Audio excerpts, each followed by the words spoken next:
আর দৌড়াতে পারতেছি না। ওরা কই? ওরা তো ওইদিকে দৌড় দিল, তারপর আর দেখি নাই। আচ্ছা আমরা এখানে একটু ওয়েট করি, কি বলেন? হ্যাঁ করা যায়। আচ্ছা আপনি কিন্তু আপনার স্টোরিটা আর শেষ করলেন না। আমার স্টোরি বলে শেষ করা যাবে না, আর ওকে নিয়ে যতই বলি ততই কম হয়ে যাবে। আচ্ছা তারপরও কেন যেন আপনাকে খুব বলতে ইচ্ছা করছে।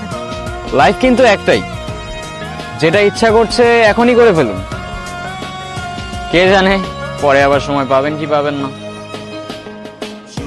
ওর সাথে আমার প্রতিদিনই চিঠি দিয়ে নেওয়া হতো।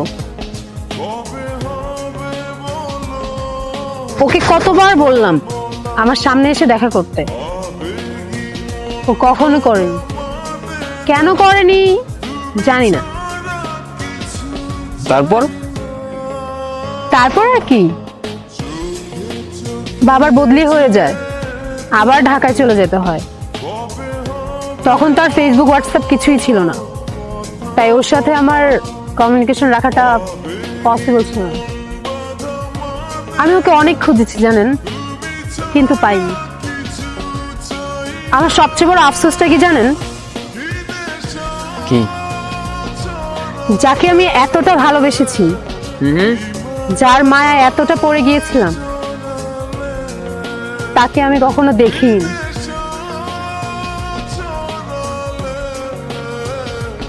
আপনার চোখে পানি কেন? কিছু না, এমনি।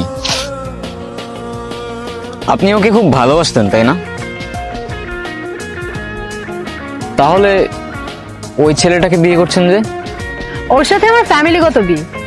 ওই যে দেশি কালচার, বিয়ে তো একটা করতেই হবে, সেটাই করছি। ভালো থাকবেন। হয়তো।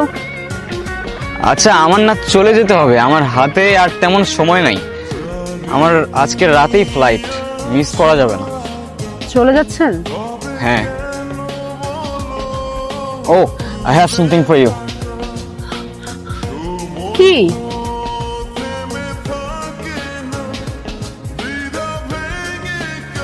This is for you. আমার জন্য? আমার জন্য হয় কিভাবে? আপনার সাথে তো আমার আজই পরিচয়। এটা কিনলেন কখন? আপনি মজা করছেন তাই না? সময় হলে ঠিক বুঝতে পারবেন। আসি, ভালো থাকবেন, নিজের খেয়াল রাখবেন, আর ভাগ্যে থাকলে আবার দেখা হবে।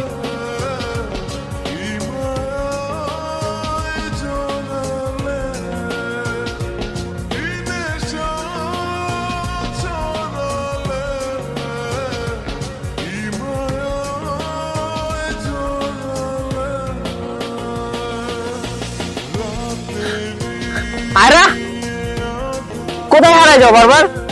আমার কি আর কোনো কাজ নেই? আমি সারাদিন তোমারই খুঁজবো। আরে দেখো না, ছেলেটা চলে গেল, আর যাওয়ার আগে আমাকে এই বক্সটা দিয়ে গেল। কি করব বুঝতেছি না। কি করবি আবার? ভিতর খুলে দেখবি না? আজব তো, একজন একটা গিফট দিতে দেখবি না? খোল, ভিতর কি আছে দেখ। ভাই তুই শুরু করলি, তোরা ওর সাথে নেকামি শুরু করলি। তোদের নিয়ে আমি আর পারি না। আমার একটা কল আসে, তোরা যা ইচ্ছা কর, আমি কথা বলে আসি।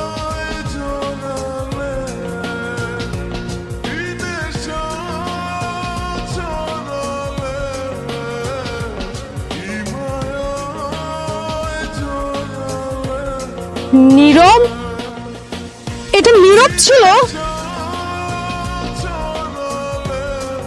দোস্ত এটা নীরব ছিল। আমাকে শুধু নীরবই আরো বলে ডাকতো। আমি কত খুঁজছি তোমাকে, কতবার খুঁজছি।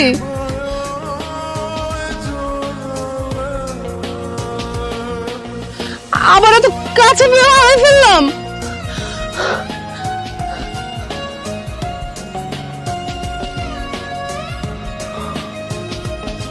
আরও আমি ছোটবেলা থেকেই খুব ইন্ট্রোভার্টেড ছিলাম,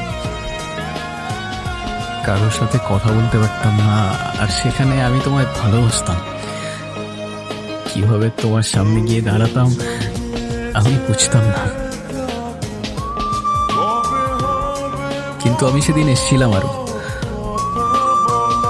আমি এসেছিলাম, তোমার চিঠিটা পড়ে সেখানেই দাঁড়িয়েছিলাম।